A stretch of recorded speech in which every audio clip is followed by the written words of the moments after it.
చాలా మందికి చికెన్ బిర్యానీ తెలుసు, మటన్ బిర్యానీ తెలుసు, ఆఖరికి ప్రాన్ బిర్యానీ కూడా తెలుసు. కానీ ఎగ్ బిర్యానీ ఏంటా అని చెప్పేసి ఆశ్చర్యపోయారు. నేను వెంటనే అయ్యో అవునా ఎగ్ బిర్యానీ తెలీదా, అయితే ఆగండి ఈరోజే మన ఛానల్లో చేసేసి అప్లోడ్ చేస్తాను, చూసి నేర్చేసుకోండి అని చెప్పాను. వాళ్ళతో పాటు మీరందరూ కూడా ఈ ఎగ్ బిర్యానీ ఎలా ప్రిపేర్ చేసుకోవాలో చూసి నేర్చుకొని తప్పకుండా ట్రై చేయండి, చాలా బాగుంటుంది. ముందుగా ఎగ్స్ని బాయిల్ చేసుకొని ఆయిల్లో ఫ్రై చేసుకోవాలి. ఆయిల్లో ఫ్రై చేసుకున్న ఎగ్స్ని పక్కకు తీసుకున్న తర్వాత దానిలోనే కొంచెం నెయ్యి, ఇంకొంచెం ఆయిల్ వేసుకొని హీట్ అయిన తర్వాత హోల్ గరం మసాలా, ఒక 3 medium size onions, 4 green chillies, ఒక 2 టేబుల్ స్పూన్స్ అల్లం వెల్లుల్లి పేస్ట్ వేసి అవి బాగా ఫ్రై అయిన తర్వాత కొత్తిమీర పుదీనా కూడా వేసుకోండి.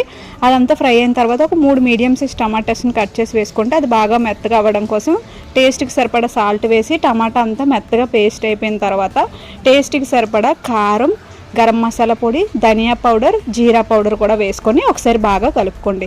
ఇప్పుడు ఇదంతా బాగా ఫ్రై అయిన తర్వాత కొంచెం పెరుగు వేసుకోవడం వల్ల ఏమవుతుందంటే ఆ గ్రేవీ టెక్స్చర్ అనేది వస్తుంది, తింటునేటప్పుడు ఫ్లేవర్ చాలా బాగుంటుంది. ఇప్పుడు అదంతా బాగా ఫ్రై అయిన తర్వాత ఒక 2 గ్లాసుల వరకు రైస్ని కడిగి వేసుకోండి.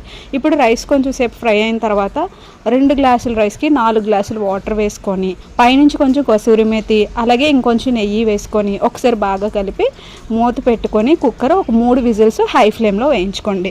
హై ఫ్లేమ్లో అయిపోయిన తర్వాత ఒక 5 నిమిషాల పాటు వదిలేసి తర్వాత బిర్యానీ సర్వ్ చేసుకుంటే టేస్టీ ఎగ్ బిర్యానీ రెడీ. తప్పకుండా ట్రై చేయండి. మరి రెసిపీ నచ్చితే వీడియోకి లైక్ చేసి ఛానల్ని తప్పకుండా సబ్స్క్రైబ్ చేసి సపోర్ట్ చేయండి.